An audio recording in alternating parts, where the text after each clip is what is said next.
To Ivory Coast now, the escalating violence there due to the political stalemate between incumbent President Laurent Gbagbo and President-elect Alassane Ouattara is sparking discussion here in Washington over how to best resolve the situation. Pressure on incumbent President Laurent Gbagbo to step down is mounting, especially with the most recent endorsement of Alassane Ouattara by the African Union as the country's legitimate leader. Panelists at this discussion this week in Washington, Ivory Coast at the crossroads, implications for democracy in Africa, say the failure of a peaceful transfer of power in Ivory Coast could set a bad precedent for elections coming up around the continent. Co-sponsor of the event, Bernadette Paulo. With the advent of protests and calls for democracy spreading throughout Africa, it is clear that governing with the will of the people and adhering to basic tenets of human rights will pave the way for future stability in Africa and throughout the world. More than 4 months after the elections and validations from the UN, ECOWAS and other groups, many say Mr. Gbagbo's claim that he won the elections has lost ground. Emira Woods is with the Institute for Policy Studies. Let's remember, the UN was asked by the sitting President Gbagbo to monitor the elections. They sent observers throughout the country. They actually certified the elections. That is not often the case when it comes to elections in Africa. It is why it was easy then for the UN to certify that these elections were free and fair. Escalating violence in the West African country is also raising concern. The country's ambassador to Washington is Dauda Diabate. He says Mr. Gbagbo's refusal to accept the naming of Ouattara as leader by the AU and other groups and his refusal to accept Ouattara's invitation to form a national unity government is fueling ethnically based violence. He says that violence has resulted in rapes, the death of more than 300 people and the displacement of thousands. So we want to ask you to help Côte d'Ivoire because the Ivorian people who has chosen their president after spending almost 10 years without a truly organized election. Unfortunately, the loser wants to become the winner. We should not allow that. And the Ivorian case is a test.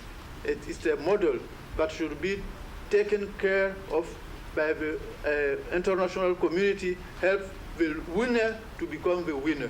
David Bruce Wharton of the U.S. State Department says the United States continues to support Mr. Ouattara and recognizes that if unresolved, Ivory Coast could return to civil war. He says, however, that Ivorians have to resolve their own crisis. The position of the United States is to call upon the international community to work with us to help Mr. Gbagbo see that his duty now is to step aside, allow Alassane Ouattara to govern the country and to begin to put the country back on the road to economic recovery, to creating a situation of security for its people, to provide jobs, education, and the basic services that the people of Côte d'Ivoire deserve. Though the international and regional community overwhelmingly supports Mr. Ouattara as president, some, like political analyst Nyaka Lagoke, argue that Mr. Gbagbo's claim of victory is too easily dismissed. The election was not that perfect. Many media reported that the participation rate could not exceed 70% on the second round. But when the president of the Electoral Commission was found in the hotel where Alassane Ouattara is, he announced a participation rate of 80%. These are facts. And you see, so there's a discrepancy between what is said and what happened. Now, the panelists also stressed the importance of understanding the complexity of Ivory Coast's ethnic and cultural makeup, in addition to the political tensions. And now for further discussion on the Ivory Coast political crisis, we are pleased to have political analyst Nyaka Lagoke with us here in the studio. Mr. Lagoke, thanks so much for being here. No problem. Of course, we ended the package with you. Do you find that you're the lone voice kind of still questioning the validity of these elections? There will be a burden, to say that I'm the lone voice. But I was given an opportunity, to talk about this situation. And, if you think that I'm the lone voice, maybe I am, but I'm trying to do what I think is the right thing, to speak the truth and to report what is not reported by the international media. Now, what can you say is not being reported? I mean, ultimately, we know what the positions have been taken on Ivory Coast. The AU, the UN, ECOWAS, they've all validated Mr. Ouattara as president. And of course, Mr. Gbagbo is calling for a recount, which they've pretty much dismissed. So what are we not getting, and what really is the next step? There are two things quickly to give you a brief answer to that question. The participation rate is the problem. Before the conclusion of the African Union panel, I said that they were not going to do the recount. Because if they decide to do the recount, they might see that Alassane Ouattara maybe has truly won the election, but there is no way the participation rate is going to be 81%. This is what I keep saying.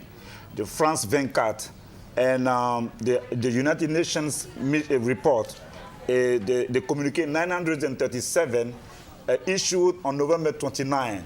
In that report, in that communique, you can see that they said themselves that the participation rate could not go beyond 70%.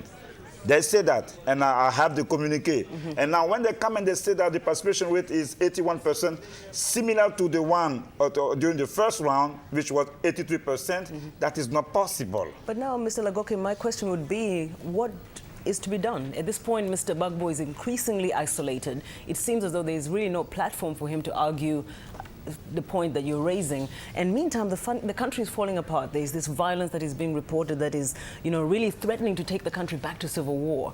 So what happens? Yeah, I don't know how to answer to that question, but this is what I want to say. Yes, there is violence on the ground, and the people are being killed by forces that support Alassane Ouattara and forces that support Gbagbo Laurent. But there are many Ivorians who are dying on a regular basis, and it is not reported by the international media because of the economic sanctions. 80% of the medicine we use in Ivory Coast come through the Western countries. And then those boats cannot come to the Ivorian ports. And of course, Ivorians cannot have access to medicine. And right now, this is one thing. The second thing, people don't have access to their savings. You wake up one day, you go to Bank of America to take your money. Because the international community want to dislodge Gbagbo, then they say that you can have access to your money. And this is unfair. This is injustice, and somebody has to do that. It's not because Obama and Sarkozy and all those people say that, then we're going to be quiet and say that it's fair to kill the Ivorian people. And of course, they're acting also on behalf of Mr. Ouattara, who's requested some of these things. No, yes. All right. Thank you so much. Okay, that's Mr. Nyaka Lagoke, and he was very kind to join us here today, discussing the developments in Ivory Coast.